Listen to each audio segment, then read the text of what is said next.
Shri M Rajagopalan Nair. അദ്ദേഹം ദേവസ്വം ബോർഡിന്റെ മുൻ അധ്യക്ഷനാണ്. ശ്രീ എം രാജഗോപാലൻ നായർ, എ പത്മകുമാർ ഇതിനു മുൻപ് പറഞ്ഞ ഒരു കാര്യം എന്ന് പറയുന്നത്, ഒരു ദേവസ്വം ബോർഡ് പ്രസിഡന്റ് വിചാരിച്ചാൽ ഇതൊക്കെ സാധ്യമാകും എന്നാണോ നിങ്ങൾ വിചാരിക്കുന്നത് എന്നുള്ളതാണ്. ഞങ്ങൾ ഇപ്പോഴും അദ്ദേഹം അന്ന് പറഞ്ഞ ആത്മവിശ്വാസവും അദ്ദേഹത്തിന്റെ ആ ശരീരഭാഷയുടെ അന്നത്തെ ഒരു ആത്മവിശ്വാസവും ഒക്കെ കണ്ട് അമ്പരന്ന് നിൽക്കുകയാണ്. അങ്ങനെ ഒരു ദേവസ്വം ബോർഡ് പ്രസിഡന്റ് വിചാരിച്ചാൽ കഴിയുന്ന ഒന്നാണോ അവിടെ സാധ്യമാക്കിയത് ഈ വലിയ തട്ടിപ്പ് സംഘം?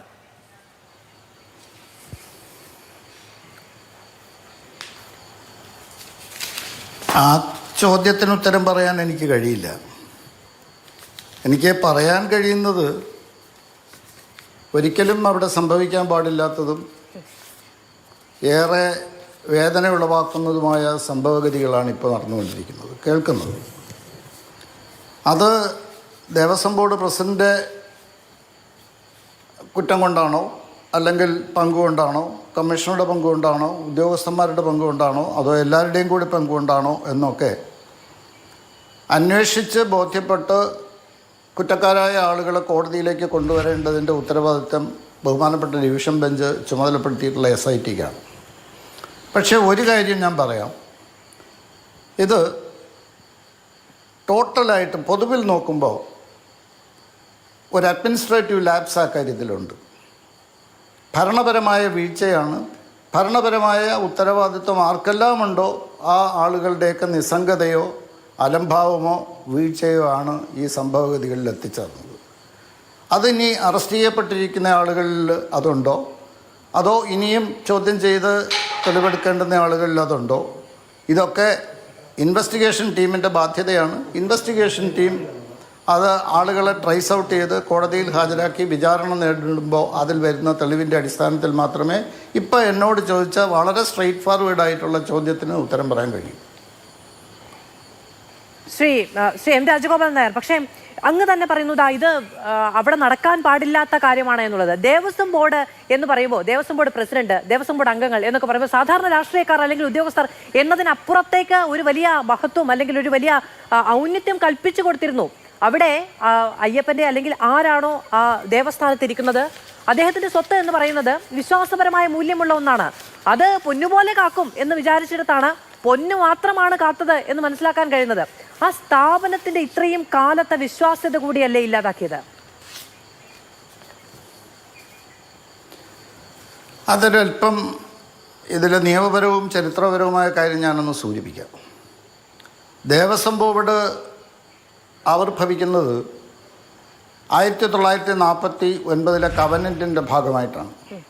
49 കൊച്ചിൻ ട്രാവൻകൂർ റൂളേഴ്സ് ജോയിൻ്റ് ആയിട്ടൊരു കവനൻ്റ് ഉണ്ടാക്കുകയും ആ കവനൻ്റ് കേന്ദ്ര ഗവൺമെൻറ്റിൻ്റെ പ്രതിനിധി ഉൾപ്പെടെ അറ്റസ്റ്റ് ചെയ്യുകയും ചെയ്തതിന് ശേഷം പൊളിറ്റിക്കൽ അഡ്മിനിസ്ട്രേഷനും ടെമ്പിൾ അഡ്മിനിസ്ട്രേഷനും രണ്ടായി കണ്ടുകൊണ്ട് അധികാരം ഒഴിയുകയാണ് റൂളർ ചെയ്തത്. അതാണ് പൊളിറ്റിക്കൽ അഡ്മിനിസ്ട്രേഷൻ. അതായത് അത് ഒരു ഡെമോക്രാറ്റിക്കലി എലക്റ്റഡ് ഗവൺമെൻറ്റിന് കൈമാറി. പക്ഷേ രാജാവ് ഒരു വ്യവസ്ഥ വെച്ചു, ടെമ്പിൾ അഡ്മിനിസ്ട്രേഷൻ ഒരു എലക്റ്റഡ് ഗവൺമെൻറ്, ഒരു സെക്കുലാർ ഗവൺമെൻറ്റിന് കൈമാറാൻ തയ്യാറല്ല എന്ന്. അത് കേന്ദ്രം ഉൾപ്പെടെ സെൻട്രൽ യൂണിയൻ ഗവൺമെൻറ് ഉൾപ്പെടെ അക്സെപ്റ്റ് ചെയ്തതിൻ്റെ ഭാഗമായിട്ടാണ് ആ കവനൻ്റ് ഒപ്പിടുന്നതും അതിനുശേഷം TCHRI ആക്ട് ഉണ്ടാകുന്നു. TCHRI ആക്ട് എന്ന് പറയുന്ന ട്രാവൻകൂർ കൊച്ചിൻ ഹിന്ദു റിലീജിയസ് ഇൻസ്റ്റിറ്റ്യൂഷൻസ് ആക്ടിലെ ഏറ്റവും പ്രധാനപ്പെട്ട 2 വകുപ്പുകളാണ്.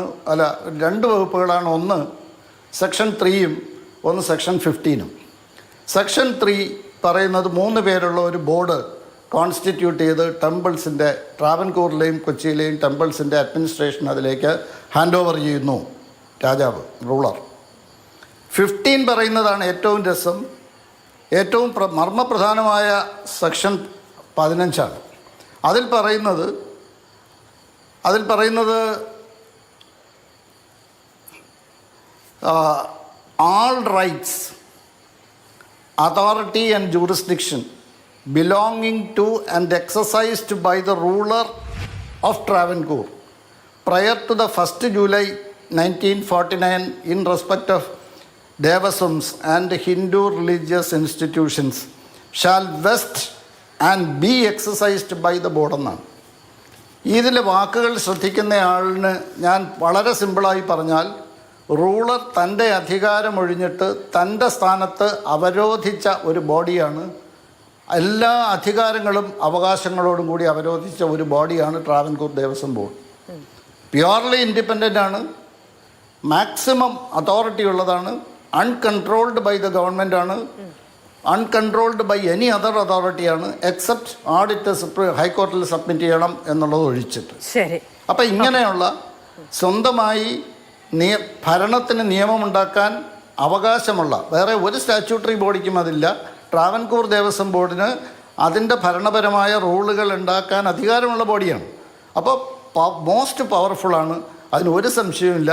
ആ പവർ അതേപോലെ എക്സസൈസ് ചെയ്യുന്ന കാര്യത്തിൽ കാലാകാലങ്ങളായി വരുന്ന ബോർഡുകൾക്ക് വീഴ്ച വീഴ്ചയുടെ കാര്യം അതാണ്. കാരണം ഭരിക്കുന്ന പാർട്ടികളുടെ താല്പര്യം അനുസരിച്ചാണ് അതിന്റെ തലപ്പത്ത് ആളുകൾ വരുന്നത്. സ്വാഭാവികമായും അവിടെ ഒരു കമ്മിറ്റ്മെന്റ് ഉണ്ടാകും ഈ പറയുന്ന എല്ലാ നിയമങ്ങൾക്കും നടപടികൾക്കും മാനദണ്ഡങ്ങൾക്കും വിരുദ്ധമായി എന്നുള്ളതാണ് വളരെ പ്രകടമായി. അതാണ് ഇപ്പോൾ ഈ പഴി ഉണ്ടാകാനുള്ള ഏറ്റവും പ്രധാനപ്പെട്ട കാരണവും. ഞാൻ